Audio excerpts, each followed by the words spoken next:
போன வாட்டி உங்களுக்கு சிக்கன் கிரேவி வந்து செஞ்சு காட்டினேன். அது எல்லாமே பொடி போட்டு தான் செஞ்சு காட்டினேன். இந்த வாட்டி சிக்கன் வந்து குழம்பா வச்சு காட்ட போகிறேன். அதுவும் குழம்புக்கு மசாலா எல்லாமே அரைச்சி உங்களுக்கு வச்சு காட்டுறேன், பாருங்கள். இப்போ வந்து விதமல்லி வந்து ஒரு 2 ஸ்பூன் எடுத்திருக்கேன். வரமிளகாயில் உங்களுக்கு வந்து வத்தலில் ஒரு 5 மிளகா வத்தல், ஒரு 4 காஷ்மீரி வத்தல், சீரகம் 1 ஸ்பூன் எடுத்திருக்கேன், ஒரு 10 மிளகு, சீரகம் 1 ஸ்பூன் எடுத்திருக்கேன், முந்திரி பருப்பு ஒரு 10 முந்திரி பருப்பு எடுத்திருக்கேன். பொரிகளில் வந்து சும்மா ஒரு பேருக்கு ஒரு 2, 5 6 கிராம்பு எடுத்திருக்கேன், ஒரு துண்டு பட்டை. இப்போ இஞ்சி இதை அரைக்கிறதுக்கு வெள்ளைப்பூடு, இஞ்சி ஒரு துண்டு இஞ்சி, சும்மா கொஞ்சோண்டு சின்ன வெங்காயம். இது வதக்கிறதுக்கு சின்ன வெங்காயம் ஒரு 100 கிராம் எடுத்திருக்கேன். இது தக்காளி வந்து பெரிய தக்காளியில் ஒரு கரெக்டாக ஒரு 3 தக்காளி எடுத்திருக்கேன், பார்த்துக்கோங்க. இப்போ எண்ணெய் வந்து கோல்டு வினர் வந்து சும்மா ஒரு 50 கிராம் வறுக்கிறதுக்கு, அந்த மசாலாவை வறுக்கிறதுக்கு ஒரு 50 கிராம் எண்ணெய் ஊற்றிருக்கேன், கோல்டு வினர் எண்ணெய். இப்போ வந்து இந்த மசாலாவை நம்ம வறுக்கிறதுக்கு முன்னாடி இந்த சிக்கனை வந்து நம்ம வதக்கி விட்டுக்குருவோம். 1/2 கிலோ எடுத்திருக்கேன்.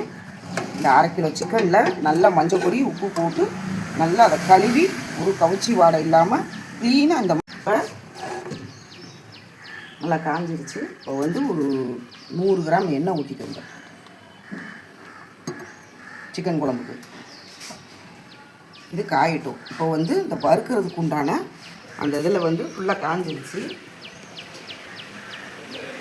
காஞ்சதில் எல்லாம் நம்ம தனித்தனியாக போட வேண்டிய அவசியம் கிடையாது. எல்லாமே கொஞ்சம் ஒன்று ஒன்றா போட்டுக்கிறோம். லாஸ்ட்டாக மிளகா வத்தல் போட்டால் போதும்.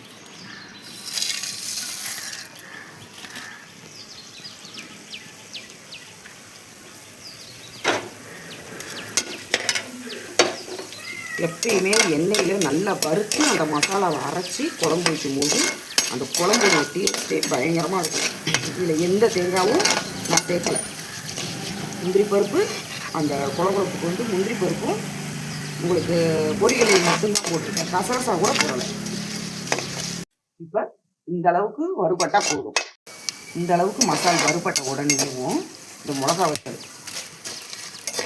போட்டு நல்லா வறுத்து விட்டுருங்க. அந்த வறுபட்டும் போதே பாதி வறுபட்டுருச்சு. இப்போ வந்து வெங்காயம், வெள்ளைப்பூடு, இஞ்சி இந்த 3ஐயும் கூட போட்டு வறுத்துடுங்க.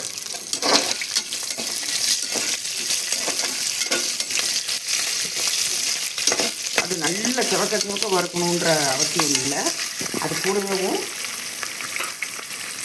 நம்ம 3 தக்காளி வெட்டி வச்சுருக்கோம்ல, அந்த தக்காளியை கூட போட்டு நல்லா வறுத்து விட்டுருங்க.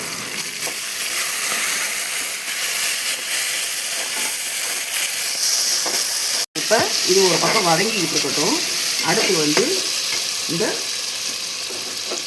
எண்ணெய் நல்லா காஞ்சிருச்சு. இப்போ வந்து இந்த 100 கிராம் சின்ன வெங்காயம் வதக்கணும்.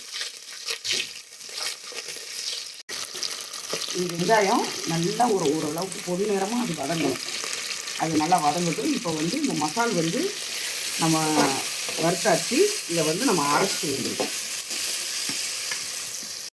இப்போ வெங்காயம் வந்து ஓரளவுக்கு நல்லா வதங்கிருச்சு. நம்ம அந்த கறியை கூட போட்டு நல்லா வதக்கிடுங்க.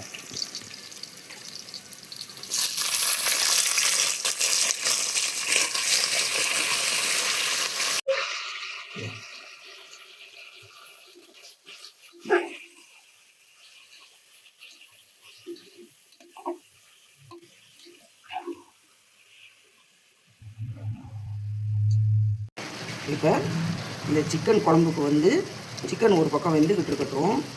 அதுக்கு ஏற்ற மாதிரி ஒரு உளுந்து சாதம், உளுந்தஞ்சோறும்பாங்க அந்த காலத்தில். அந்த வயசு பிள்ளைகளுக்கு, பெரிய பிள்ளையான பிள்ளைகளுக்கு வந்து உளுந்து சாப்பாடு வந்து அதிகமாக கொடுப்பாங்க. இந்த சிக்கன் குழம்புக்கு ஏற்ற மாதிரி ஒரு உளுந்து சாதம் செய்வோமா? குக்கரில் ஒரு 1/2 கிளாஸ் பருப்பு, தோல் பருப்பு, உளுந்தம்பருப்புலேயே தோல் பருப்புன்னு சொல்லுவாங்க.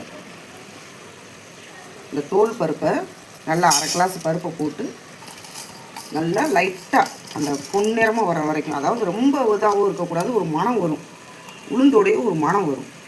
அந்த மணம் வர்ற வரைக்கும் லைட்டாக வறுத்து விட்டுக்கோங்க. இப்போ எந்த கிளாஸில் நம்ம உளுந்து எடுத்துருக்கோமோ அதே கிளாஸில் ஒரு 3/4 கிளாஸுக்கு அரிசி எடுத்துக்கோங்க. லைட்டாக சும்மா ஒரு மணம் வர்றதுக்காக, அதுக்காக தான் இது வறுக்கிறது. இப்போ இது வந்து பிள்ளைங்களுக்கு உட்காந்தே கம்ப்யூட்டரை நோண்டிக்கிட்டே உட்காந்து செல்லை நோண்டிக்கிட்டே இருக்கிற பிள்ளைங்களுக்கு குறுக்கு வலி அதிகமாக இருக்கும். வேலை பார்க்குறவங்களுக்கு பூராமே அதிகமான குறுக்கு வலி இப்போ வருது. வாரத்தில் ஒரு 2 நாள் இந்த மாதிரி செஞ்சு சாப்பிட்டோம் அப்படின்னா அந்த குறுக்கு வலி எங்கிட்டு போகுதுன்னே சொல்ல முடியாது, அந்தளவுக்கு ஓடி போயிடுது. இதுதான் அந்த காலத்தில் சாப்பாடு. ஆட்டுக்கோழி குழம்பு, உளுந்து சாதம், இந்த மாதிரி சாப்பிட்டு தான் அந்த காலத்தில் 10 பிள்ளை பெற்றாங்க. இப்போ 2 பிள்ளையா, 1 பிள்ளை பெறதே பெரிய விஷயமா இருக்குது. இந்த சாப்பாடெல்லாம் பிள்ளைகளுக்கு அடிக்கடி வச்சு கொடுத்தீங்கன்னா தான் அதோட உடம்புல செஞ்சு இருக்கும். அந்த சிக்கனில் வந்து ஓரளவுக்கு தண்ணி வற்ற ஆரம்பிச்சிருச்சு. தண்ணி வற்றும் போது இதில் கொஞ்சோண்டு மஞ்சப்பொடி, ரொம்ப வேணாம், கொஞ்சோண்டு மஞ்சப்பொடி, அந்த கறியில் பிடிக்கிறதுக்கு இவ்வளோண்டு உப்பு, ரெண்டையும் போட்டு நல்லா வதக்கணும். அந்த தண்ணி சத்தை பூரா இழுத்து, அந்த கவுச்சி வாடையை பூரா இழுத்து கறியில் அந்த உப்பு பூரா பிடிக்க ஆரம்பிச்சிடும். கோழிக்கறியுடைய வேக்காடே வெறும் 20 நிமிஷம் தான், அதுக்கு மேலே வேக வைக்கக்கூடாது. வேக வச்சா சவக்குன்னு சக்கக்கறி மாதிரி ஆகிடும். இவ்வளோ தான். அந்த மஞ்சப்பொடி போட்டவுடனே பாருங்கள், அந்த தண்ணியெல்லாம் இழுத்து பிடிச்சி சுருங்க ஆரம்பிச்சிருச்சு. இப்போ இந்த பருப்பு ஓரளவுக்கு நல்லா மணம் வர ஆரம்பிச்சிருச்சு. இப்போ 1/2 கிளாஸ் பருப்பு, இந்த கிளாஸில் 1/2 கிளாஸ் பருப்பு போட்டிருந்தேன், 3/4 கிளாஸ் அரிசி எடுத்துருக்கேன். 1 கிளாஸ் 1.5 கணக்கு வருது. இப்போ வந்து 1 2 3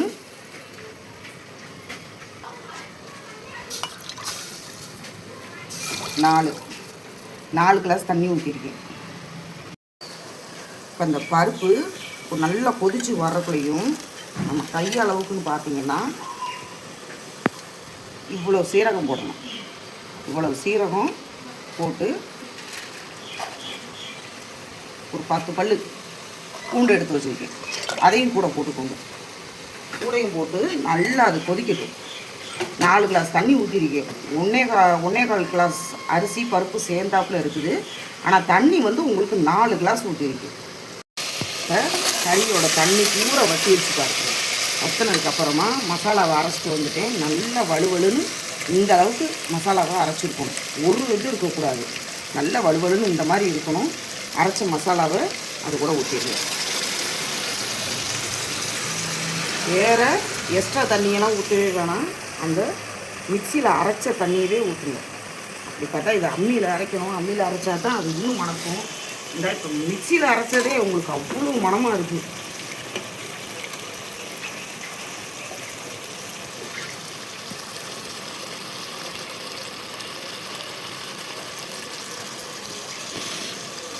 அந்த தண்ணி இவ்வளோ தான் ஊற்றிருக்கேன், அதுக்கு மேலே ஊற்றலை. நல்லா பார்த்துக்கோங்க. மிக்சி இன்னும் லைட்டாக கழுவி, அந்த மிக்சி ஜாரை கழுவி தண்ணி நல்லா பார்த்தா ஒரு கிளாஸ் தண்ணி இருக்கும்.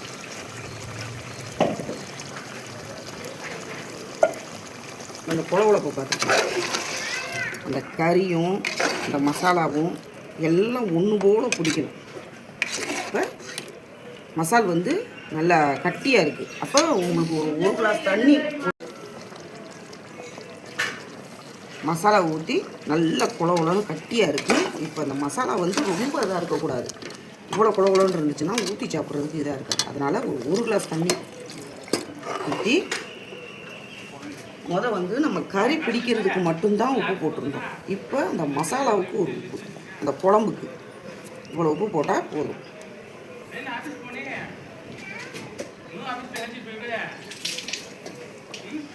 பாருங்கள், இந்த குழகுழப்பு கரெக்டாக இந்த அளவுக்கு இருந்தால் போதும். கறியோட அளவு இவ்வளோ தான் இருக்கணும். எல்லா கறியுமே ஒரே சைஸில் இந்த அளவுக்கு மட்டும் கறி இருந்தால் ஒன்று போல் வேகும். பார்த்துக்கோங்க, உடையாமல் இருக்கும் கறி. லைட்டாக நீங்கள் உப்பு வந்து செக் பண்ணி பார்த்துக்கோங்க. நம்ம ஏற்கனவே கறியிலேயே மஞ்சப்பொடி போட்டு வதக்கிட்டோம். மசாலாவுக்கு எதுவுமே நமக்கு தேவையில்லை, மஞ்சப்பொடி எதுவும் தேவையில்லை. முதல்ல நம்ம இது பண்ணதுனால இது தேவையில்லை. உப்பு மட்டும் லைட்டாக செக் பண்ணிக்கோங்க. சாப்பாட்டுக்கு உளுந்தும் சீரகம் வெள்ளைப்பூடு 4 கிளாஸ் தண்ணி ஊற்றிருக்கேன். ஊற்றி நல்லா இப்போ கொதி வந்துக்கிட்டு இருக்குது. அந்த கொதி வந்து ஒரு 10 நிமிஷம் விட்டுருக்கேன். நமக்கு சாப்பாடு நல்லா சாஃப்டாக வரணும் அப்படின்னா இது கொதிக்கிறதுக்கு முன்னாடியே ஒரு 10 நிமிஷம் 15 நிமிஷத்துக்கு முன்னாடியே அந்த 1 கிளாஸ் அரிசி எடுத்து 3/4 கிளாஸ் அரிசி எடுத்து நான் நல்லா தண்ணி ஊற்றி ஊற வச்சுருக்கேன். இந்த ஊறின அரிசியை இந்த கொதிக்கிற தண்ணி கூட நம்ம போட்டுருவோம்.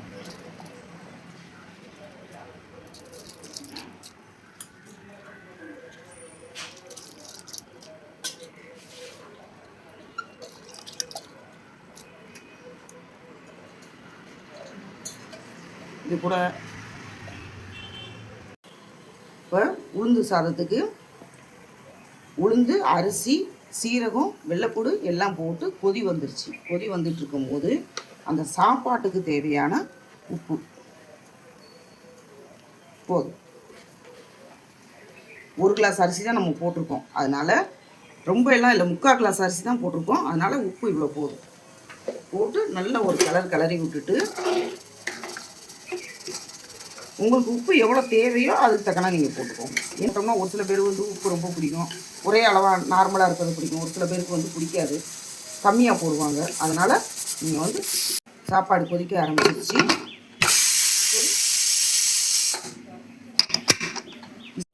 சாப்பாட்டுக்கு இப்போ விசில் போட்டு வச்சாச்சு. எண்ணி கரெக்டாக 5 விசில் வரணும்.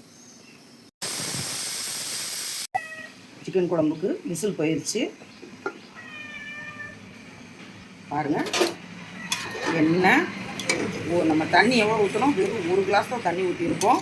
அந்த தாளிப்பு கொடுத்துருந்த அந்த எண்ணெய் மட்டும்தான். இதுக்கு ஒரு சின்னதாக ஒரு தாளிப்பு ஒன்று கொடுக்குறோம் இந்த குழம்பு.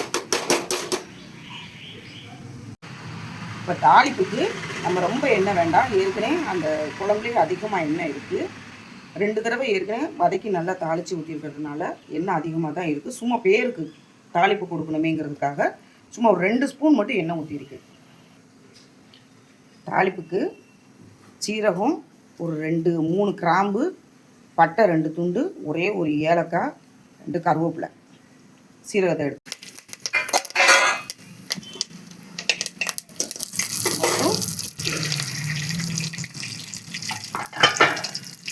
நல்லா பொரிஞ்சிருச்சு. இப்போ அந்த குழம்புல நம்ம வந்து ஊற்றிட வேண்டியது.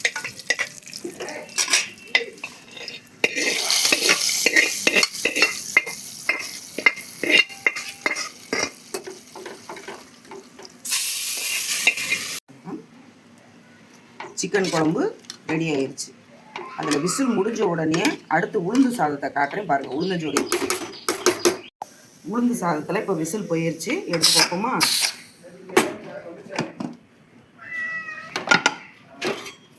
பாருங்கள், சாப்பாடு சூப்பராக ஒன்று போல வெந்திருக்கு. சில பேர் இதில் நல்லெண்ணெய் ஊற்றி சாப்பிடுவாங்க, தேங்காய் பூ போட்டு சாப்பிடுவாங்க. அது ஒவ்வொருத்தருக்கும் ஒவ்வொரு விதமான பிடிச்ச மாதிரி சாப்பிடுவாங்க. ஆனால் நீங்கள் இதில் வேறு ஒன்று வேணாம், தயிர் இல்லைன்னா மோர் ஊற்றி நல்லா சின்ன வெங்காயம் எடுத்து வச்சு இது ஆறுனதுக்கப்புறமா மத்தியானமாக நல்ல ஒரு வெயில் இப்போ வர ஆரம்பிச்சிச்சு. இந்த வெயிலுக்கு இதை சாப்பிட்டாலே போதும், அப்படி இருக்கும்.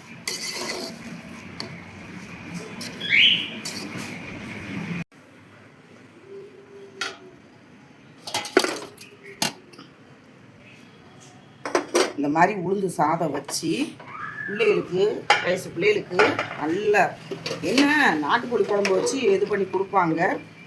அதுக்கு பதிலாக நான் வந்து சிக்கன் குழம்பு வச்சு கொடுக்குறேன் பாருங்கள்.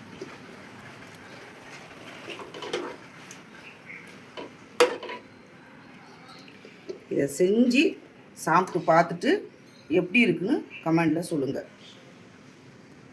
இப்போ உள்ள பிள்ளைகளுக்கெல்லாம் இது சாப்பிட்றது உடம்புக்கு ரொம்ப நல்லது. குறுக்கு வலி, கால் வலி இதெல்லாம் ரொம்ப கம்மியாகும். வாரத்தில் 2 நாள் கண்டிப்பாக இதை செஞ்சு கொடுங்க குழந்தைகளா, பெரிய ஆளா, வயசானவங்களா, யாருனாலும் வேலை பார்க்குறவங்களுக்கு எல்லாத்துக்குமே இது நல்லா சாப்பிடலாம். சாப்பிட்றது உடம்புக்கு நல்ல ஹெல்த்தி.